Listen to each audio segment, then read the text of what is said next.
Doctor बनना हर किसी का सपना होता है और अगर वो एक अच्छे कॉलेज से डॉक्टर बने तो वो सपना निश्चित तौर पर कंप्लीट होता है। तो आयुर्वेद में एडमिशन से पहले आपको अगर इन 5 चीज़ों पर ध्यान दिया तो निश्चित तौर पर जो आपका जो पैसा है और आपका जो समय है वो बर्बाद नहीं होगा। अन्यथा आप अपना जो करियर है वो भी बर्बाद कर सकते हैं। क्यों? क्योंकि देखो, पहली चीज़ होती है जो देखने वाली, वो होती है परमिशन। देखिए, किसी भी कॉलेज को अगर परमिशन नहीं मिली है और उससे आपने बीएमएस कर लिया है तो वो आपकी वैलिड नहीं होगी डिग्री। तो आप परमिशन कैसे पता करेंगे? तो परमिशन पता करने के लिए आप, एक वेबसाइट है NCISM दिल्ली, इसको आप डालेंगे। इसकी लिंक मैं डिस्क्रिप्शन में दे दूंगा। इस पे जाके आप चेक कर सकते हैं कि उस कॉलेज की परमिशन है या फिर नहीं है। अगर कॉलेज की परमिशन है तो ही आपको एडमिशन लेना है, अन्यथा आपको एडमिशन नहीं लेना है। दूसरी चीज़ है इंफ्रास्ट्रक्चर। देखिए, आप किसी कॉलेज को लेने वाले हैं तो आपको सबसे पहले उस कॉलेज को विज़िट करना है। विज़िट करके आप जानेंगे कि उस कॉलेज में इंफ्रास्ट्रक्चर कैसा है, बिल्डिंग कैसी है वहाँ की, एनाटॉमी के लिए वहाँ पे कैसे डिपार्टमेंट हैं, वहाँ पे फिजियोलॉजी की लैब्स हैं कि नहीं, एनाटॉमी की लैब है कि नहीं, बॉडी है कि नहीं उस कॉलेज में।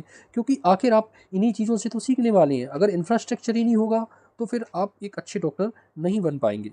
तीसरी और इम्पॉर्टेंट चीज़ है वो है टीचिंग स्टाफ। जी हाँ, एक अच्छा टीचर, जिस तरीके से बिल्डिंग अगर उसका शरीर है तो टीचर उसकी आत्मा है। एक अच्छा टीचर ही आपको एक अच्छा डॉक्टर बना सकता है। तो इसके लिए क्या होता है, बहुत सारे कॉलेजेस में पेपर पे तो टीचर होते हैं लेकिन रियलिटी में नहीं होते। तो अब क्वेश्चन बनता है कि हम कैसे पता करेंगे कि वहाँ की पढ़ाई का स्टैंडर्ड क्या है, वहाँ टीचिंग फैकल्टी कैसी है। इसके लिए सबसे सिंपल एडवाइस मैं देना चाहूँगा वो ये है कि आप वहाँ के बच्चों से बात कीजिए। वहाँ के बच्चों से आप अकेले में बात कीजिए तो वो आपको वहाँ की जो रियल स्टडी लेवल है वो आपको बताएंगे। इसके बाद चलते हैं हम चौथे पॉइंट की तरफ, जो है हॉस्पिटल।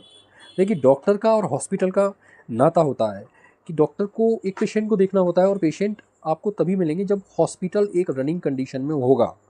तो जब आप कॉलेज विजिट करें तो आप ये देखिए कि वहाँ की आईपीडी में पेशेंट हैं या नहीं, वहाँ की ओपीडी में पेशेंट आ रहे हैं या नहीं। तो बेहतर होगा कि आप हॉस्पिटल टाइमिंग में विजिट कीजिए 10 से 1 के बीच में, जिससे आप उनकी हॉस्पिटलिटी की रियलिटी को जान सकेंगे। ठीक है, नंबर 5 पे चलते हैं पॉइंट की तरफ, जो है कॉलेज फीस। जी हाँ, देखिए, फ़ीस एक इम्पोर्टेंट इशू होता है, लेकिन ज़्यादातर कॉलेजेस में 2 लाख से 4 लाख के बीच फ़ीस ली जाती है फर्स्ट ईयर में। तो आप देख सकते हैं अपने बजट के हिसाब से कि फ़ीस के हिसाब से हमें कौन सा कॉलेज लेना है। लेकिन इस चीज़ों को याद रखिए फ़ीस के मामले में कि आपसे कोई हिडन चार्जेस तो नहीं लिया जा रहा है, जैसे बस कंपल्सरी करके, हॉस्टल कंपल्सरी करके। तो आप पूरी चीज़ें वहाँ पे क्लियर कर लें और ये भी जान लें कि आपको सारी जो फ़ीस दी जा रही हैं उनकी रिसिप्ट मिल रही है कि नहीं। तो आई होप आप इन सब चीज़ों का ध्यान रखेंगे तो निश्चित तौर पर आप एक अच्छे कॉलेज को चॉइस करेंगे और आपका जो फ्यूचर होगा वो बहुत ब्राइट होगा और आप एक बहुत अच्छे डॉक्टर बनेंगे। So all the best. Thank you so much for listening me.